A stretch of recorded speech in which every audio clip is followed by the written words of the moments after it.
అందరికీ నమస్తే అండి. ఈరోజు చూడండి మాది రాడిష్ కర్రీ. రాడిష్ చూడండి నార్మల్గా ఫ్రై చేశానండి.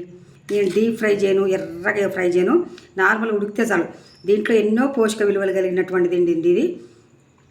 ఎన్ని విలువలు అంటే అన్ని పోషక విలువలు కలిగింది. దీంట్లో విటమిన్ సి ఎక్కువగా ఉంటుంది, యాంటీ ఆక్సిడెంట్స్ చాలా ఎక్కువగా ఉంటాయి కాబట్టి మనకి వ్యాధి నిరోధక శక్తి పెరిగి మనం చాలా ఆరోగ్యంగా ఉంటుంది. అందులో ప్రీ రాడికల్స్ అనే పదార్థం ఉంటుంది, సల్ఫరాపై అనే పదార్థం ఉంటుంది అంటారు. దాన్ని ప్రీ రాడికల్స్ అంటారు.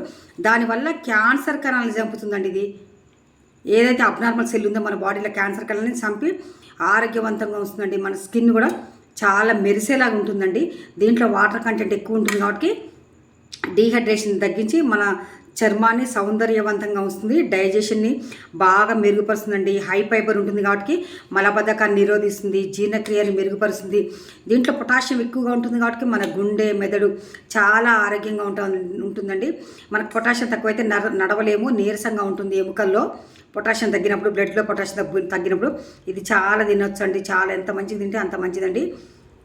క్యాన్సర్ పేషెంట్లు అయితే తప్పనిసరిగా తినండి. థైరాయిడ్ పేషెంట్లు తక్కువ మోతాదు తీసుకోండి, ఎక్కువ తీసుకోవద్దు.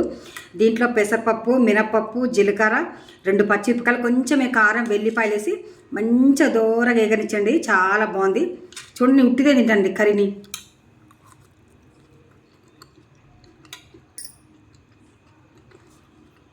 Thank you. Please like, share, subscribe.